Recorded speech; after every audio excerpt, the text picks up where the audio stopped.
default outcome of a startup is failure. This misconception people have about business is that they are supposed to succeed. Well, a successful business is a miracle. Yes. Anybody can have an idea. And there's not very much you can do with an idea, right? That's why I say ideas are useless. It's great, fantastic fodder for what could then become something great. But in and of themselves, most ideas we all have, lots of people have it at the same time. Yes. So the question is, are you going to execute against your idea? Are you going to actually take that idea forward? Yes. Then it becomes something that the customer can use. The opportunities I'm most drawn to are opportunities that people have given up on solving. I remember when I came back, one of the problems I saw everywhere was unemployment.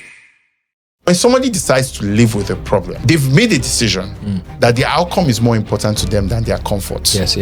And those are the best customers. Because if you can just increase comfort level by like 10%, they are very happy with you. Yes. If you do it 30%, they are very, very happy with you. Yes. If you do it 70%, they will start blessing your mother, your father, and they'll be, you changed my life. Yes. So for me, that was those are the problems I'm drawn to. But how do you then spot and say, this guy, let's have him on the team, let him manage the finance, let him do this and that? So I think what I've learned over time is that. Hello, people. Welcome to another episode of Sound Minds Podcast. Sound Mind Podcast, where we interview sound minds that shape narrative, minds that put things in perspective, minds that help, stimulate your mind and tell us what we should expect in the future. And talking about future, I have one of Nigeria's finest techpreneurs. I mean, when you talk about tech entrepreneurs, his name comes as number one.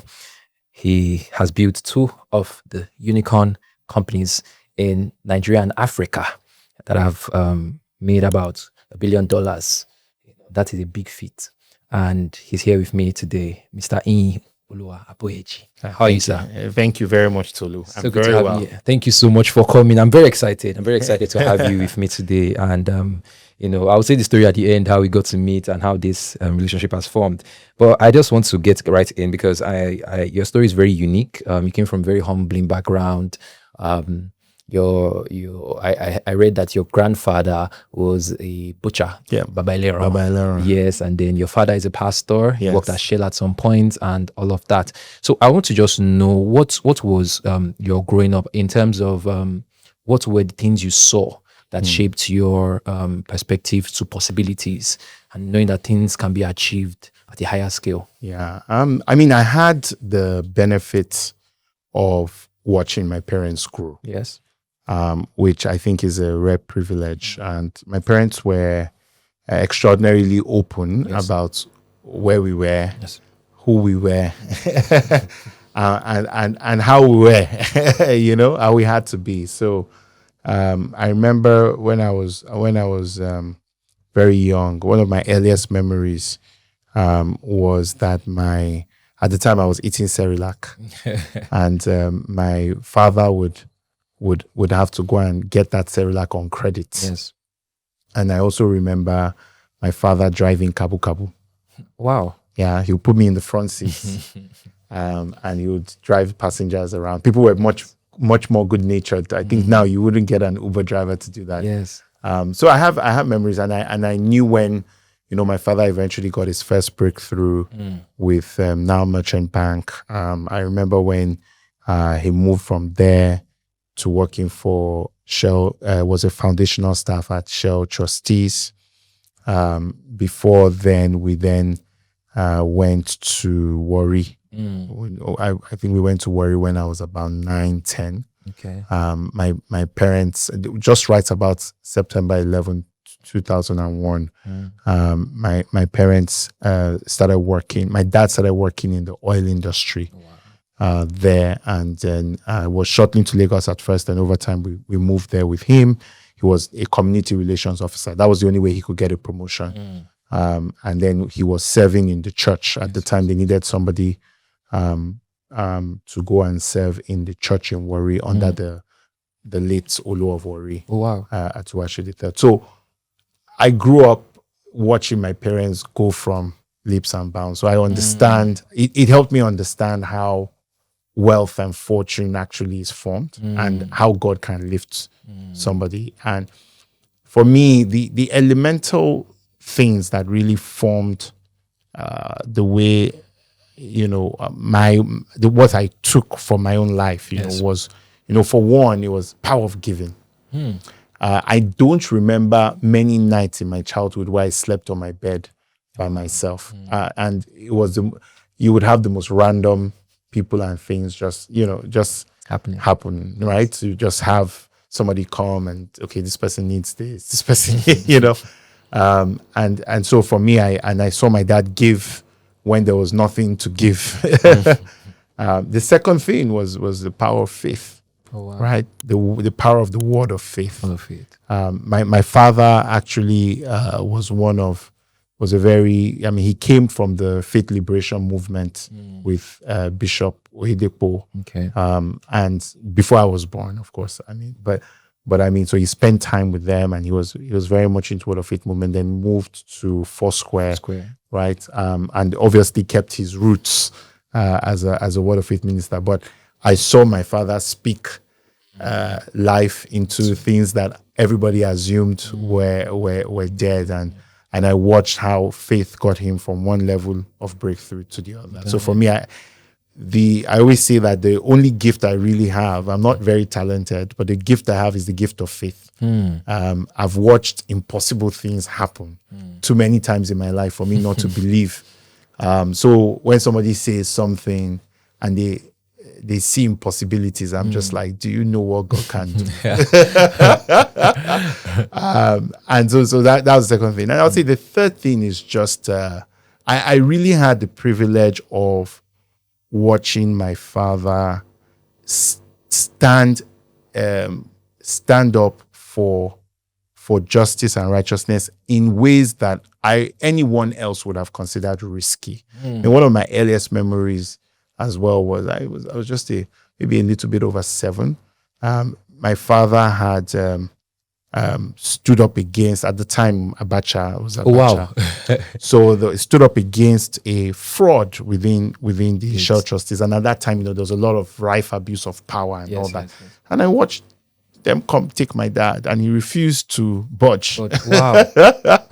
You understand? He wasn't the one who stole the money. All he just needed to do was acquiesce. And he refused. And for that, he was taken away. And I watched that happen. And I watched the way he handled a lot of the negotiations during the Niger Delta amnesty crisis. I managed to watch, and my mom as well. I mean, maybe I keep repeating my dad, but my mom was also one of those. They are very, they don't fear anybody except God.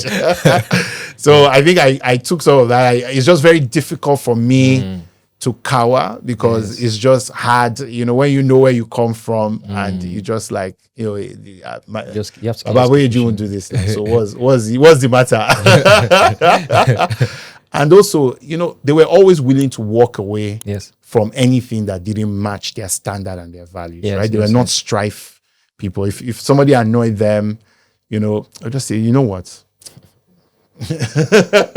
Just go. I just want my peace. Just go. So those were the values that I grew up with. And I think when I think back to the kind of choices I make today and how I got where I am, those were the things that really shaped how I work. That's so powerful, because but in between you said that you are not the brainy type, or you're not the one that has many talents. And I don't have well. many But no, actually, I can't settle with that, because you were someone that actually wanted to be a lot of things when you were growing up. You said at some point you wanted to be a policeman, you wanted to be a cab driver. At some point you did law. At some point you wanted to be a diplomat. Yes. Now you are now in tech, and so like, how can you say you are not talented and you want to do that amount of things? You can want to be a lot of things and not be talented. I one might have something to do with the other. Well, for me, when early on, I was just following the money, and in my small brain, the only person my dad gave money to, and my dad is not wasteful, right? He's generous, but he's not wasteful. So if my dad was giving money to somebody, I knew it was important. Yes. And back in the day, the only people I saw him give money to, police and the filling station attendants. Yes, they always had money on their hand. a lot of money. I always looked at it as, well, these are the people that earn all the money in Nigeria, because that's what I could see, right? which is very interesting, and it makes me think a lot about the power of thought. But the other side of it was also that I had many interests. Now, by the time I got to senior secondary, I knew I was going to study law. Yes. In fact, my dad was the pressure saying, look, the truth of the matter is, given where the country is and where it's going, a science and engineering math education is what is required because the country needs to build. Yes. So why don't you go in that line? You're smart enough to pass the exam. So just endure the whatever it is, right? You don't have to like it, but this is what's going to make money. Yes. But I refused. I mean, I remember changing, my course while I was in school, and that was one of the few days that my dad came for visiting there. So I changed back to arts and I studied law. Now, when you study law, you really don't have many options. No. You're either going to be a diplomat, you're going to go into business, commercial law, or you'll be a professor. That's really what it is, right? So you have to teach it. I thought about the diplomat route and I tried it. Didn't like it. I just felt they talk a lot, and I wasn't that kind of person. I mean, I tried I wanted to be a professor, and to be honest, that was probably where I would have ended up, right? Because I did have the faculties for it, to be fair. But, I ended up just meeting a gentleman on campus who had, Pierre. And that encounter was really what changed my life, my trajectory, right? And I got sucked into the velocity ecosystem. And I was the only lawyer in the room. So I was the only one who understood the legal parts of the technology you're building, and I could help protect the engineers from that. And I guess that has been my job ever since. Well, has that been your job in the companies? Yeah, I think my job generally is to protect the real talent. I'm not one of them, so my job is just to make sure that the people who actually do the work don't have to worry about all the admin and legal and business related issues. Of course, I mean, doing that over time gives you a bit of product insight. You have a bit of psychological insight. You have a sense of how people buy. You can help the engineers to build what is necessary. But I'm not under any illusion that I'm a technologist. I don't code. I do not code. I've never written a sane line of code in my life. Wow. So I no idea. I can read it now. I'm hearing this for the first time. I'm telling you, I can read it now, but I don't code. So I'm never the technologist. I'm always the guy who can engage the customer, engage the authorities, and figure out how the technology can be applied to real life. This is the first time I'm actually, because I always used to think that he's one code guy who sit down on the computer is just all night. I'm telling you, I'm not. Well, okay, so would you say that you getting into tech was more of like positioning, and you were just in the company of people who were doing this, and you found a way to position yourself? Honestly, it was just, God positioned me because I'll tell you, look. So how did I meet Pierre? First day of school, there was this Polish guy, long hair, bumps into me, and I'm like, oh, sorry, and he's like, oh, what class are you in? Oh, we're both in St. Jerome, which was like a college within the University of Waterloo. So he says, well, look, my room is not ready. Can I crash at yours tonight? My mom was there, so the correct answer should have been no, right? Nigerians. But you remember my upbringing. I'm very used to, so I just thought, my mom won't mind now. Should be, it's not a serial killer. He went to school with me. So I say, yes, come, you can come crash on mine. And he came and he crashed. And my mom cooked for both of us. And that's how Pierre became my friend. Now, the problem was we have something called cooperative education. So people work different streams. So you're on campus different times. I went to the UN. He went, I think now I know, to Silicon Valley. So we lost touch.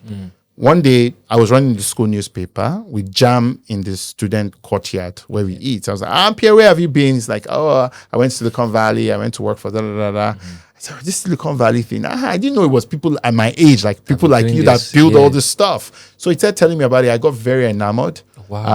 He now told me there was a residence on campus that had been converted into a residence for entrepreneurs. So that's how I got into the velocity. Obviously, I couldn't afford to live there, but I went and visited them every day and hang around them. At that time, people like, what's the name of this founder of Ethereum? We was there. There were a bunch of people, very famous people. I heard the BlackBerry founder was there as well. No, BlackBerry founder graduated from our school, but at that time he was much older. But BlackBerry was literally on the campus. Right, that was literally where they made them. Yeah. So I just bumped into all these tech people, and I became their go-to guy for legal stuff. Oh wow! Right. So and pizza, I would buy pizza, do legal stuff. I wrote my first investment into my own company, Bookneto. The late Olu of Warri gave me I still a $5,000 Wachovia securities check, and my dad was like, "This should go towards your school fees." I was like, "No, he gave it to me." So I took that money and I invested it in Bookneto, which was the first one. And so people kind of just came to me because they just figured, "Oh, this guy is like a savvy business guy." But I was never the tech guy. Never. I never, in any business I've been in, I was never the tech guy. Oh wow! I never tried to be. Even till now. Till now, I mean, I am not in any business. In all the businesses, my role is always very clear. My job is to make sure the business runs, and I make sure that the technology and the product that we promised is delivered to the customer. Yeah. So are you a corporations guy? So core operations, I mean, at my level, I would say I can run operations. Do I actually run day-to-day operations? Perhaps not. But I understand and I can lay out what an operating model needs to look like. Yeah. And I haven't done this so many times, most times in the businesses I'm in, my direct line of engagement is with the guys who are running operations because I understand that world very well. Yeah. I also understand legal, of course, and the business side. Yeah. But I also don't do the finances. So that's also another You also don't do the finances? No, I don't. Wow. I raise the money and then I hire a fantastic financial planning and analysis guy. Okay, so I think you're like one of the people that actually go around pitching, talking to this person I see opportunity here. Yes. It's better for you to tap into this. Oh wow, I'm just realizing. So that's all I do. Just a hype man. Yeah. Hype man. Yeah, okay. But a lot of people just knew Andela Flutterwave, now Future Africa, but they didn't know that you actually had Bookneto. Feel that didn't really. It wasn't the outcome we expected, but it was a fantastic training ground for learning. I learned a lot doing Bookneto. I did it while I was in school. The idea was very simple when we started. We wanted to replace our school's learning management system. Yes. There were obviously a bunch of impracticalities involved because we were students in the school whose learning management system wanted to replace, which basically meant the school had to trust us not to change our own scores, which didn't work. So I don't think we grabbed how crazy the idea was at the time. But then we pivoted, right, to become a platform for people to share questions and answers from past questions. Yes. So revise past questions together. That worked out a bit, but that put us in trouble because in Waterloo at the time, and still, question papers are professors' IP. And in Waterloo, professors own all their IP. Yes. So the professors basically put up their hand and said, this kid is monetizing our IP. So it should be, in fact, they first of all suggested we should be expelled. But the Dean of Student Affairs just managed to smooth things over. But then the faculty representative reached out to us and said, hey, no problems, but I want to talk to you guys about your technology. Maybe you can help me monetize my content. So it's an opportunity. It's an opportunity. And then we started to do that with them until we sold the business to this professor, Andrew Maxwell. So that's basically how Bookneto went. So you sold Bookneto? Yeah, we sold it. We sold it to Andrew Maxwell, the professor Andrew Maxwell. He was teaching an entrepreneurship course outside the university, and he wanted to do it on his own system because he felt the school took too much of a cut. Okay. Yeah. Okay. So before I drop back, I asked a question about how you spot opportunity, how you spot people, because your role actually deals with spotting talent, spotting opportunities, and all. I've heard you say ideas are useless. Yes. Why? Because anybody can have an idea. And there's not very much you can do with an idea, right? Like the reality of the matter is, as powerful as an idea is, it's not, you can't do anything with it. The customer cannot do anything with your idea, no matter how good it is. Yes. right? And can you imagine, walking into Cafe One and being like, you know what, I have an idea. I'm not paying for the coffee, but I have an idea. It can't work. It does not do anything for Cafe One. It's for Cafe One. So that's why I say ideas are useless. It's great, fantastic for that, what could then become something great, but in and of themselves. And the other thing is, the truth is, most ideas we all have, lots of people have it at the same time. Yes. So the question is, are you going to execute against your idea? Are you going to actually take that idea forward? Yes. Then it becomes something that the customer can use.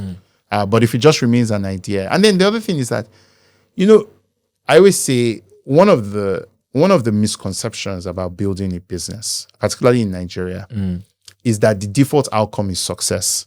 And if you failed, you did something wrong. Yes. When the reality is actually the opposite. Right? The default outcome is failure, and you did something different to succeed. Yes. And most times you maybe failed in the early stages and quickly learned from it and then pivoted into something, and then failed and then pivoted. I can tell you, the original idea for Andela is not what people see today. Wow. Very far. The original idea for Andela was to train Salesforce administrators.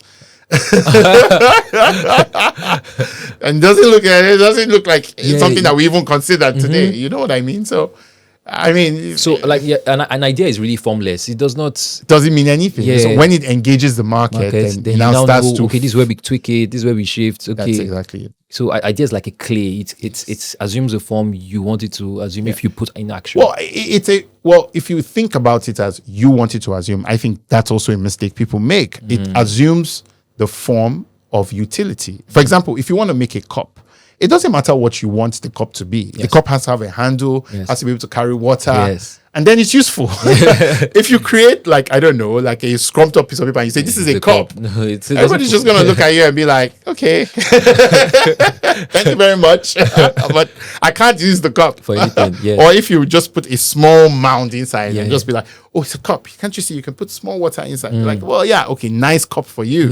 Not for me. So it's about what the utility is. It's not about what you want. It's about what does the market want. Yes, very true. Okay, so let's go into how you spot opportunity. How do I know? How do I? Because I know that a lot of people, because of the position you hold, a lot of people come to you every day with different ideas, different pitches, different proposals. I have proposal too. It's the job. Different proposals. So how are you able to spot and say this one is the one? And have there been any cases where you walked away from an idea and then you later saw that it was actually doing so well? Oh yeah. Many times. I mean, that's the hallmark of the job. You always have the wrong idea about the ideas. So that, I mean, and you learn from them. But many situations. But I'll say, well, for me, and I think this is different for everybody because there's no universal way to spot ideas, but there are ideas, there are opportunities that seem right to you. And for me, the opportunities I'm most drawn to are opportunities that people have given up on solving. So I always say it's the problem people walk by and live with. So I remember when I came back to Nigeria, I mean, one of the problems I saw everywhere was unemployment. Young people didn't have work to do. Yes. Period. And, people solve it different ways. They use their connection, they call their mother, they call their uncle. Nepotism. That's how people kind of try to solve it. And my mindset was always, well, look, it's not that there's no work in the world. Maybe there's no work in oil companies or government, but there's work. It's just we need to find the work, right? Yes. So my mindset was, look, how do we create an opportunity where we identify work from all over the world, train people to do that work, and then make money from helping them get that work. And that Andela, yes. You understand what I'm saying? So at the end of the day, for me, it's always the problems. I remember when we were thinking about Flutterwave at the time, I was just very angry with InterSwitch because I remember trying to do an integration. They were, first of all, charging 500,000 naira, which at the time, naira was 100 naira, 114 to $1. Yes. So that's basically the equivalent of $500. Yes. Today, right? So imagine someone charging you $500. then putting you on Skype, which was an absolutely horrible platform, with very arrogant engineers who would take 3 months to integrate your platform, Yes. and you would still have to pay an engineer on your side Yes, to help who you would manage not it. take anything less than 250K. So by the time you looked at it, and this is just to integrate Vevo, if you go and try and do MasterCard, it's another Yeah, process. it is.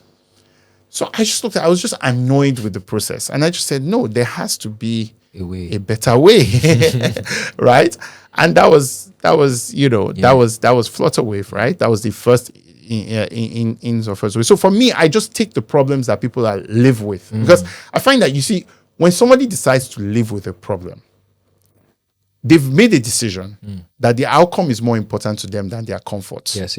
And those are the best customers. Because if you can just increase comfort level by like 10%, they are very happy with you. Yes. If you do it 30%, Yes. they are Extremely very, very happy with you. Yes. If you do it 70%, Yes. they will start blessing your mother, your father, and they'll be, you changed my life. Yes. So for me, those are the problems I'm drawn to. The problems where it's so painful that people have chosen just like, we're in the hands of the Lord.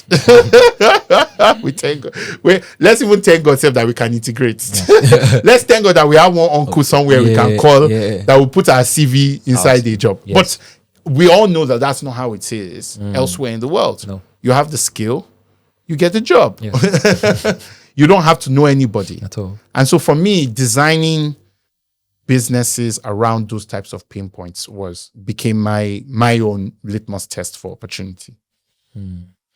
Yeah, but I still want to know how you feel like when you spot talent, because there are a lot of people come out and say, "Oh, I can do this, I can do that." So how do you then choose and say this is the person? And I've also heard you say that you often align responsibility with reward. Yeah. So if you assign this person to this thing, you let them know that this is what you get at the end of the day, and that's what's lacking in a lot of companies, and so people don't take ownership. But for you, how do you then spot and say this guy, let's have him on the team, let him manage the finance, let him do this and that? So I think what I've learned over time is that it's really about the person's enthusiasm for getting the job done.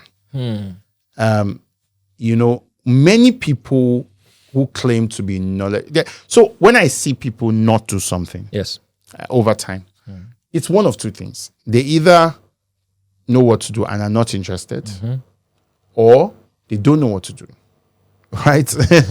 Now, the hard one to solve for is, I know what to do and I'm not interested in doing it. I really want to do it, but I don't know what to do. I feel like can be solved, right? Let me hire a consultant for you. Let's figure it out. What I find most of the time is that there are a lot of people who don't know and are not interested. So that's a third category. Yes. But they will mask their lack of knowledge as they know, yes. but they are not interested. Do you understand? I So understand. what I've just learned to do is just take away the people that are not interested. That way, you're dealing with people who know or they don't know. And those two things are easier to solve than I'm not interested or I'm only interested in the money. Yes. So what I do to spot talent is, okay, is this guy really keen on solving the problem? That's my litmus test. Then does this person actually know what to do to solve the problem? It's actually a secondary consideration for me. Yes. What I find most organizations do is, first of all, their litmus test is, do you know what to do? Then they will assume you are interested. Yeah. Do you understand what I'm saying? Yes. They will assume you're interested. And obviously, that always doesn't end well, right? Because the guys who don't know what they are doing will feign knowledge, right? But demonstrates a lack of interest nonetheless. And then the guys that know what they're doing but maybe are not interested, same thing. And honestly speaking, I can't really do much with you if you're not interested, because the kind of work we do is so difficult that it's very difficult. You just have to put on your thinking cap and your full. Because it's not just Nigerian. It's not just a Nigerian thing. It's Africa. It's global. It's global. Yes. And it takes an incredible amount of effort to bring something to life. Right? It takes a lot of effort. And I think a lot of people underestimate it. So, I mean, what I would say is, like, the way I select is just simply by the intensity of the person's interest. And sometimes it's eye service, fine. I would even take that over somebody who claims to be efficient but isn't. right? Does the person is the person looking to leave at 4:00? You understand? Does the person call me and remind me of things I should have done? You understand? Yes, Those yes, are the yes, things yes, yes. that help me know that, look, this person is really really keen on getting this thing done.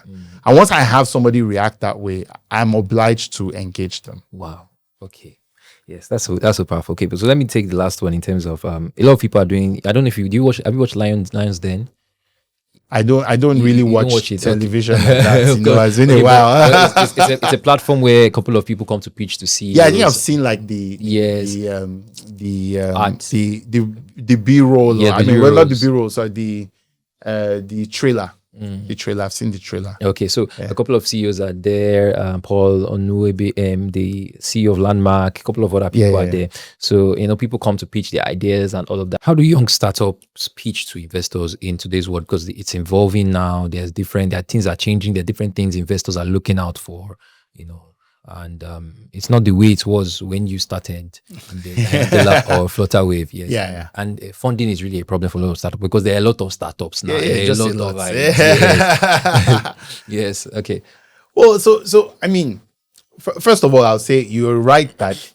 So I feel like a lot of people went into startups during a moment in time when money was easy to get. Yes. And they still have those expectations. Yes. A lot of people just, if I just put a pitch deck together, just throw it at 3 people, everybody will be chasing me.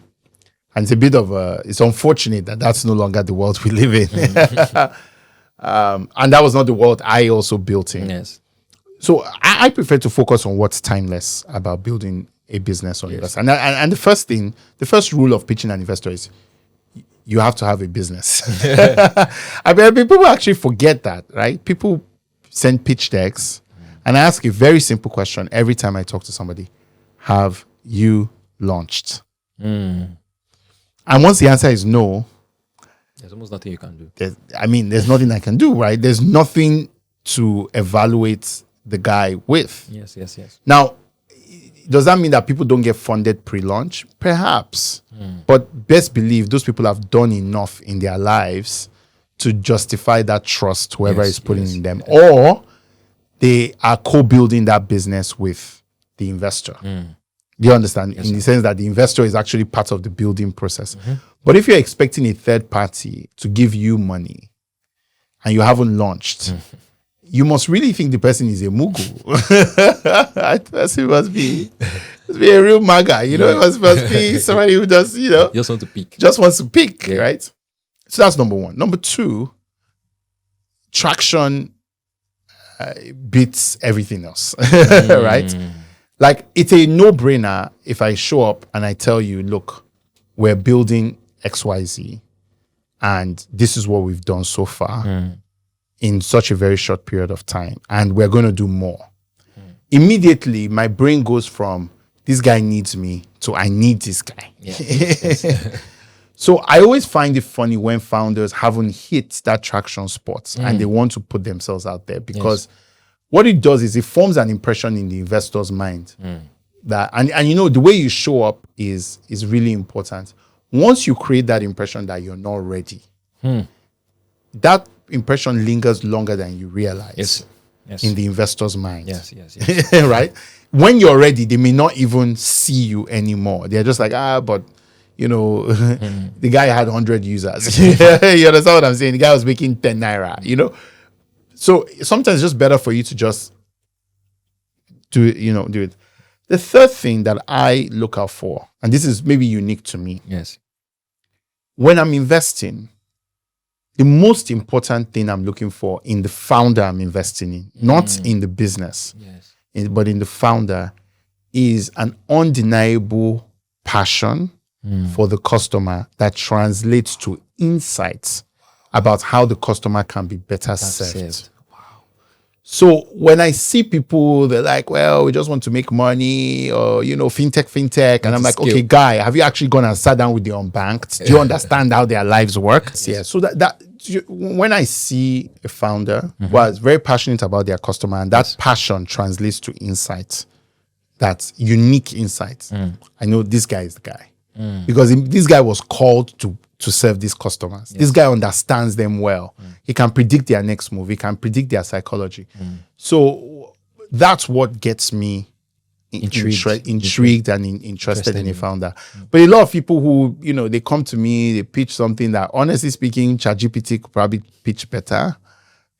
Yeah, I'm just like, well, I'm not learning anything new in this conversation. So why are we here? Well, Ian, have you not seen like some ridiculous things that people have actually funded? Like I saw, I saw recently like a Lego, and somebody funded like a Lego block, and I'm like, what does this? How does this solve a problem? It's their money now. It's their money. That's one thing I always tell people. I say, look, at the end of the day, it's not your mony. So you fund what you believe in, yes. And you let other people fund what they believe in, and it might not be what you want. So it's what it is. Okay, how do you handle like investors and when business go bad? Of course, you have a large heart. I won't lie to you. It takes a lot of risk. A lot of people see what you have built, see the success and everything. But I realize that there's also a back end to this thing that you have to have a very large heart and a very strong push and believe that this thing has to work or we're finished. So how in those seasons or in those, because I think I've read you say that there are times where you sold a stock to refund some people some money back. That's how do you get through those phases and keep going? I mean, for me, I think the first thing when you go into this stuff is that you recognize that you're making a bet on the future, right? And at the end of the day, if you're making a bet on the future, you cannot always be right. Yes.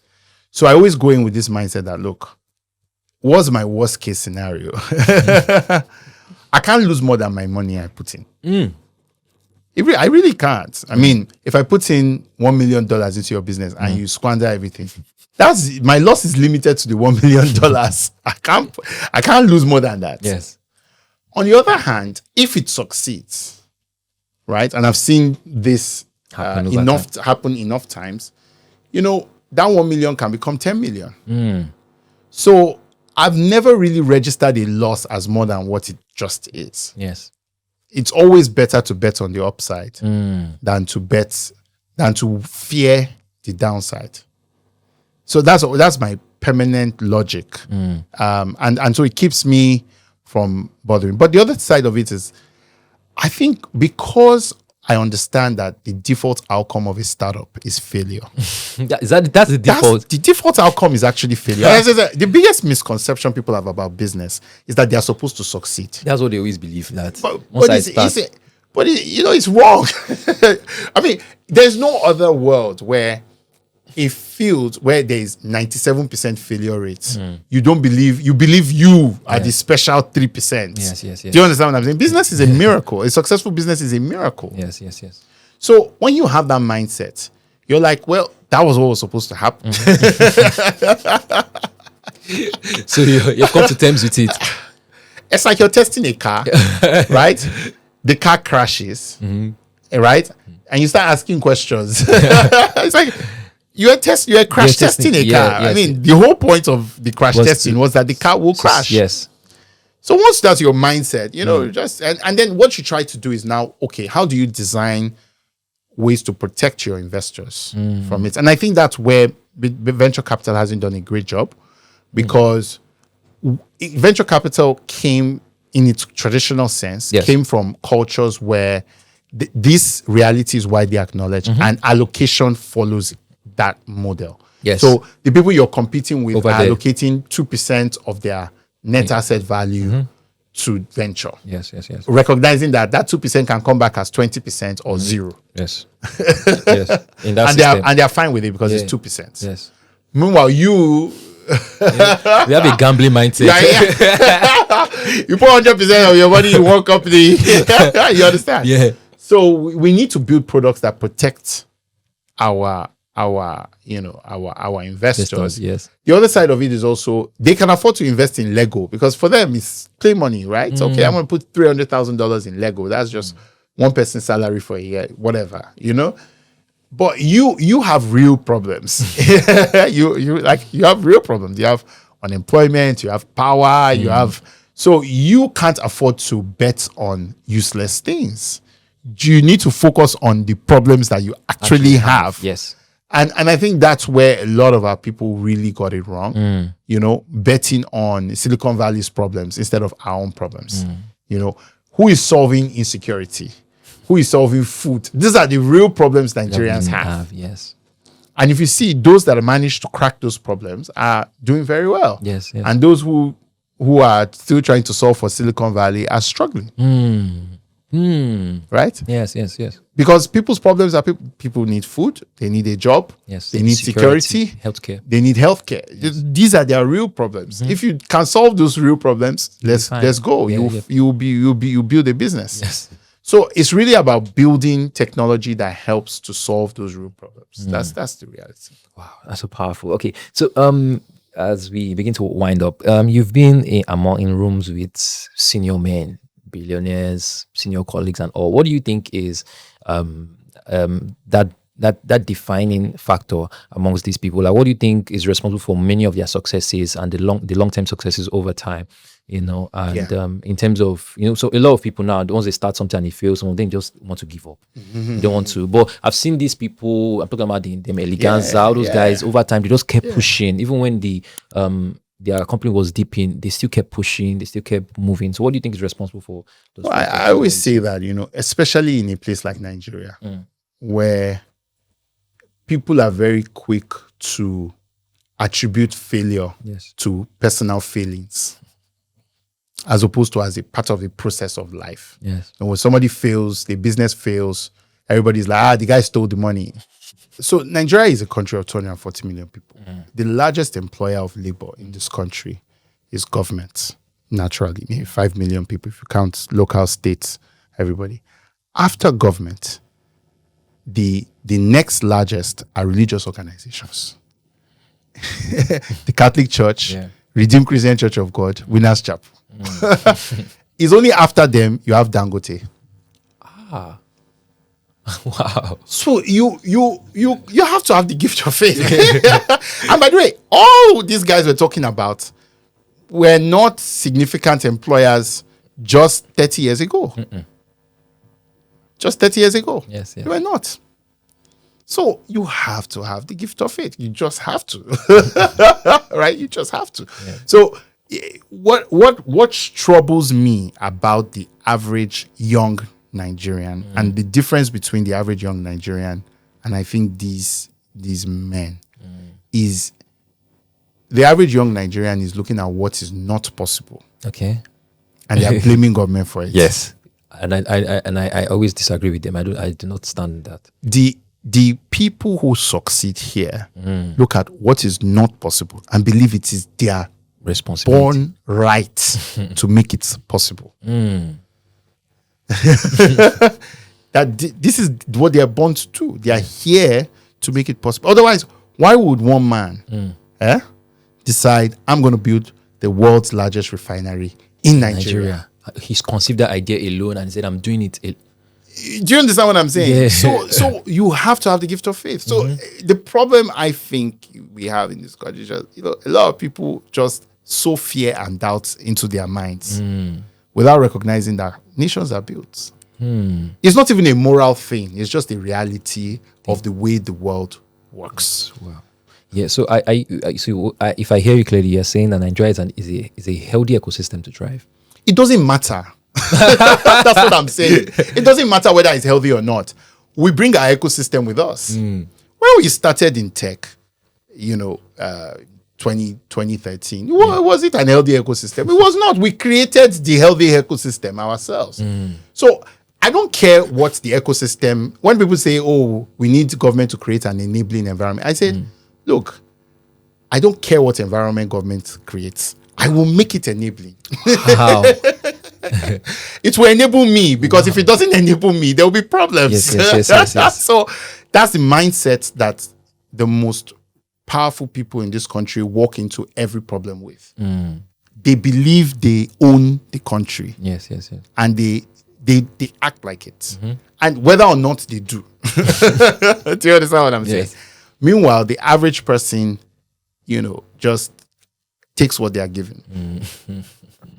That's so powerful. Anyways, like you said, in Nigeria, you need strong gift of faith, and I know you to be a person that is very has a strong relationship with God, with Jesus. And but when was that encounter formed? How is it just because you saw your dad as a pastor, or you had that personal push to say, oh my God, it's me and you. You know what I light is only appreciated when when you have encountered darkness. Deep. That's the honest truth. You will never, if you were born blind, you would never really appreciate light at all. That's the honest truth, yes. Right? For me, I would say I've gone through many phases with God, and in each phase, there's a reconfirmation of what I have always known to be true. Do you understand? And perhaps, and by the way, the other side of it is, if you were born in light and you've never experienced darkness, you can take light for granted. Yes. So the things that my parents invested in me, you understand? I took them for granted. We're going to sit down and pray and conflicts will show up. Of course, conflicts will show up because conflicts always shows up. Do you understand what I'm saying? I do. But when you get to a point in your life where you really, really need Jesus, where the only person that can solve this problem is God. Yes. Then you start to appreciate where you're coming from, right? And what you have. I'll say for me, I've gone many levels with God. Maybe my current journey, I would say my last re-encounter, because you always encounter and encounter. So 2022, at that time, what was happening was the broader ecosystem was raising a lot of money. Yeah. And even though I didn't feel right about it, ultimately I got carried away in the euphoria. I was like, well, look, all these people who didn't do anything are raising money. Yes. Of course, he can, right? I'm Don Baba E. I can do this, right? So why can't I raise money? So I went and I tried to raise money, and oh boy, I fell flat on my face. The morning I was pitching a room full of investors at Arts Club was the day that David Hudain's story came out. And it specifically mentioned that I was indicted by the SEC, which in our business is the end of any fundraise, right? Because no one's going to invest in a fund with a director that could potentially be prosecuted by the SEC. Of course, it wasn't true. Yeah, it wasn't true. But it didn't matter, right? Because the poison pill had already been in, and everybody was like, well, go and get confirmation from the SEC, which is very difficult to do, right? Yes. So at the end of the day, the fundraise fell apart. I came back to Nigeria. One of my mentors, one of my disciples now, but at the time was just a mentor, just said, look, we have this program that's happening in Benue State, in Boko. You're not doing anything. Just might as well just show up and post up.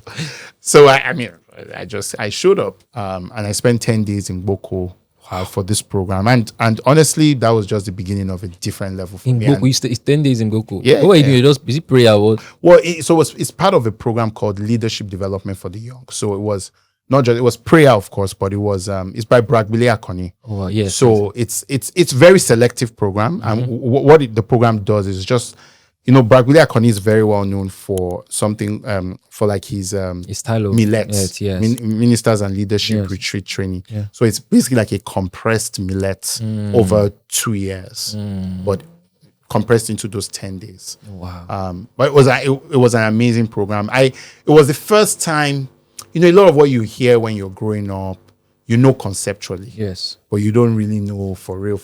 Practically. That was where you encountered the truth of the gospel. What did Jesus really do for you on the cross? Where what is your life for, right? Why are you here? Why are you here? What am I here for? Why are you here for? And who are you carrying, right? Which is why you say me like not I but Christ. So for me, that was now the beginning of a new journey, right? Where for me, I used to have a lot of anxiety because for me, one of the challenges with early success is you're always trying to beat your last record. Yes. And you have a long time to you. It's almost better to be successful later in life, because when you turn 60 and you've done 2 unicorns, you can even say you tried. Of course. But if you do it at 35, even one. You understand? Even one. You do it at 35, by the time you get to 40, 45, everybody's going to be like, Oga, where is the next unicorn now? Was that a fluke? So you have a long time to keep proving. But it was, you're not freed, you're not fully yielded Yes. and freed to really pursue God's purpose for your life when that's how you think about the world.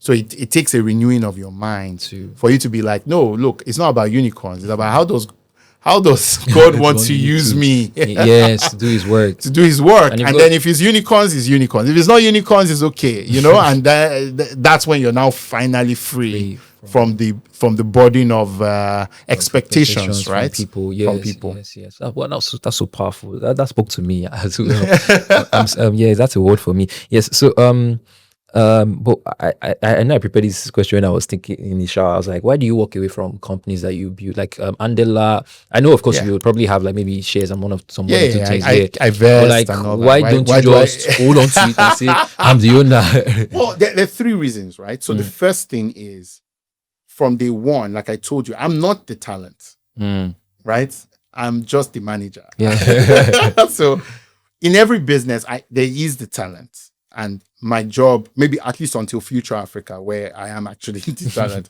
but my job is to support the talent. Andela, it was Jeremy Johnson's show. I was supporting. Flutterwave was Benga last show. I was supporting. Ladi, Jide were running Move. I was supporting. So I know my role. And these days, you see me call myself founding investor because I usually don't like it confused anymore. So that's the first thing. Second thing is, the honest truth is, my paths are determined by the Lord. So from Andela to Flutterwave, literally, I got an instruction. Leave this thing. Leave this thing when Mark Zuckerberg invested, right? Wow. And not because he did, but because your assignment is over. Wow. And, those are tests of obedience. And for me, the work was, yielding, right? Yes. And that's why I left. So it's not mine, it's not mine in real fact. Yeah. It's also not mine mentally. I'm not attached. Representing myself. Yes. You understand? And then for me, I think when I look back now, I say, well, the fact that I can leave companies and they are still standing is the ultimate test of what you built. Yes. If you're an architect, and you built a house and you have to visit that house every day, like you were doing during construction, you mean you're not a very good architect. You're not worth anything after all. Yeah. You understand? So the fact that you can build something and leave something behind, I've never understood people who glory in the fact that they built something and it collapsed when they left. I'm like, okay. Okay, so this is my last question. What do you think about AI currently? Do you think is it causing damage? So AI is the greatest platform shift in the world since personal computing. For you to understand what that means, you see all these laptops, phones that you have today. There was a point in time where to get computers with the capacity, you had to go buy time, visit a big building, millions of dollars, massive mainframe, typing, punching, like it was just, and those things had the power of a calculator. Yes. So when somebody tells you that AI is the greatest platform shift the world has ever seen since personal computing, think about how personal computing has changed everything that we know. It's phone, it's laptop, it's tablets, it's cameras, it's you understand? It's the same impact AI is going to have.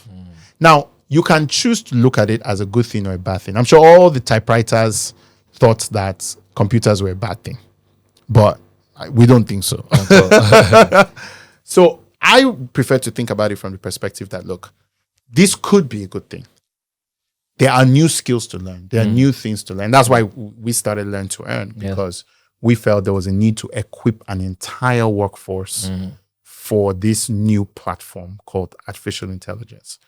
Those who master it, those who lean into and master it, they're going to be like the people who, learned Excel early, learned word processing early. Wow. They're going to be those people, because right? Of the shift of the shift that's happened. They're going to be just more productive than the people who didn't learn it. Yeah, so this is an opportunity. So it's an opportunity. So if you think about it as, is it going to damage things, then you're not you're not thinking right. Yes. That's how Yes.